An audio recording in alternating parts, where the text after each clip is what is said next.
Sony has an insane new advertisement for the PlayStation 5 Pro, so check this out.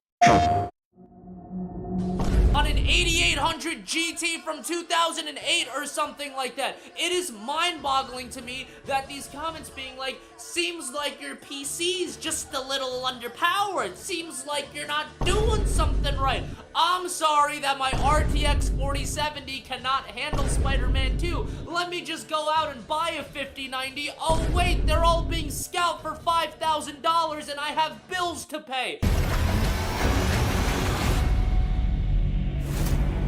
Yeah, this whole Spider-Man 2 situation is wild. Like, how did it go so wrong? PlayStation's been dropping games on PC for a while now, and while some ports have had issues, they've mostly been solid after a few patches. But this feels worse than usual. The fact that it's sitting at 55% positive reviews is bad enough, but when you realize it's the lowest rated PlayStation game on Steam, aside from what a Helldivers 2 pistol pack, yeah, that's embarrassing. And it's not just one issue either. It's crashing on startup frame rate dips, weird glitches in cutscenes, and some players are even reporting broken reflections. Like what happened here? And yet, people are still playing it. Over 18,000 concurrent players in the last 24 hours? That's actually more than some of Sony's other PC releases, which kinda proves people want to play this game. They're just frustrated that it's barely working. So, yeah, the big question, why do PlayStation ports keep struggling on PC? Is it because they're rushing them out too fast? Are they prioritizing console over PC too much? Or is it just bad optimization across the board? Next up is this other channel that legit sounds more robotic than I ever could. They've got a video titled, Sweet Baby Infected Spider-Man, 2 flops on Steam, has worse launch than Ragnarok's at less than 20K. Like, seriously, they're peddling half-baked info and ignoring the elephant in the room. No PSN means the game got cracked in minutes. You know what that means. Maybe 1 million people are pirating Spider-Man 2 right now, and then these grifters run around screaming, flop! When, in reality, tons of folks are playing under the radar. Remember when I mentioned Hiroki Totoki? That guy's all about cold, hard numbers and trimming the fat. Mark my words, in 2 years, Sony might just cut the PC market loose. It's pure business, honey. I swear these people are brain dead, and the worst part is they're taking you for a fool.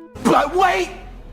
There's more! Have you seen that Endymion dude lately? I swear, his channel is pure garbage. Like a broken record with thumbnails that scream stuff like Yasuke erased, or Ubisoft removed Yasuke from AC Shadows. And then there's his rambling about Helldivers 2 being woke for the 10th time. Honestly, he's just a ranting monkey on the mic. Don't even get me started on how he drags CD Projekt Red into the mess. It's mind-blowing that people actually sit through that nonsense. And then he goes off about boring, robotic cutscenes, but I'm over here playing Ghost of Tsushima. Those cutscenes have a serious, era-appropriate tone. It's not robotic, it's just taking itself seriously. It cracks me up how some folks complain that a scene is too dry, but then whine when another tries to be funny. So which one do they really want? A funeral procession or a stand-up comedy show? They can't have it both ways. Apparently, many of the story beats and side quests that weren't tied specifically to Yasuke have been changed internally with this extra 5 or so months of dev time. This coincides with what I was told last year, that Ubisoft was already scaling Yasuke. Once again, his buddy from that park place, who has an insider source into Ubisoft, is telling them that, yeah, we changed the entire game in 5 months. No, don't get me wrong. Yasuke's still playable. He still has mission. That's what they do. They make shit up. And then to cover their ass, they're saying, no. He's still playable. He still has mission. He still has dialogue. He's still part of the story. But they scaled him back. Scaled him back in what way? Oh, the stories, the side missions that has stuff to do with Yasuke, they cut it. Well, you can't prove that, can you? You can't prove cut content. They don't even tell you what the cut content is. They can't prove anything. And I want you guys to remember something. This is the same creator, Indiavon, who said that the original story for Assassin's Creed Shadows was the plot to an Assassin's Creed game that had already came out. That is the same person now telling you he's being told by Ubisoft insiders via magic, span read or whatever, or being told by his trusted source from the fucking park place that this is what's happened.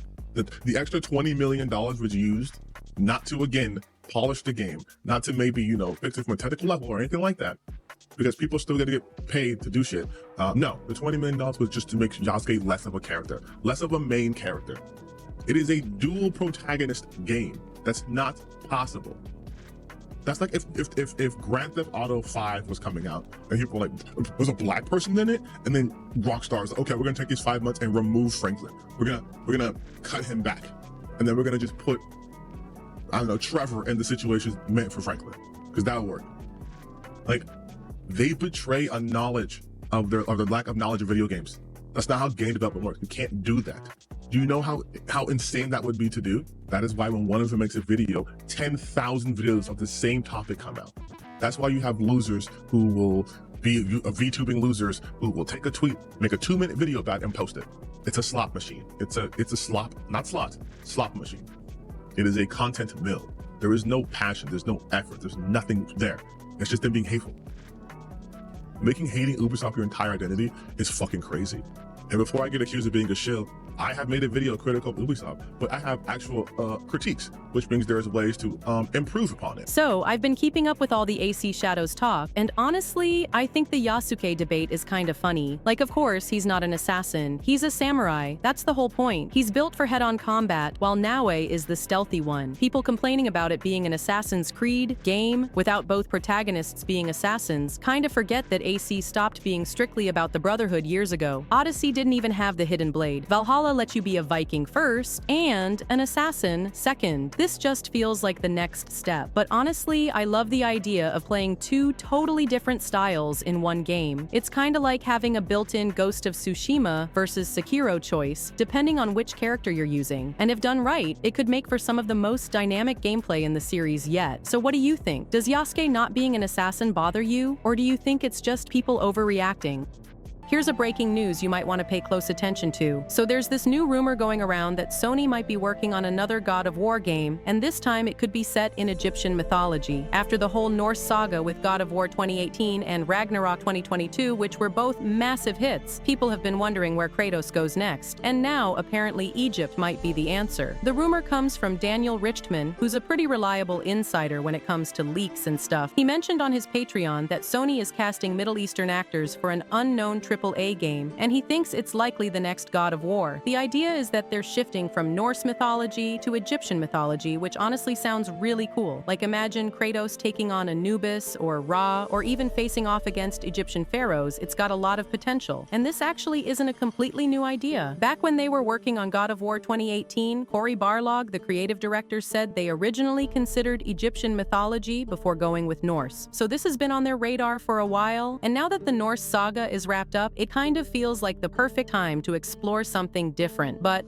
before we get too excited, just keep in mind that Sony hasn't confirmed anything yet. This is still just a rumor, so take it with a grain of salt. Also, it's kind of interesting timing since Sony recently canceled a live service God of War game that was being developed by Bluepoint Game. That kind of shows they're being really careful about where they take the franchise next. Oh, and don't forget, there's also the God of War TV show in the works at Amazon Prime, so Sony is clearly looking to expand the series in multiple ways. But yeah, the big question is whether Kratos is actually heading to Egypt next. What do you think? Would you be into that? Or do you think they should stick with Norse mythology? Or maybe go in a completely different direction? You're serious? You don't know? Everybody knows you never go full retard. What do you mean? Check it out. Dustin Hoffman, Rain Man, look retarded, act retarded. Not retarded. Got 2 picks, cheated cards. Autistic. Sure. Not retarded. They got Tom Hanks, Forrest Gump. Slow, yes, retarded maybe, braces on his leg, but he charmed the pants off next to him and he won a ping pong competition? That ain't retarded. He was a goddamn war hero. You know any retarded war heroes? You went full retard, man. Never go full retard.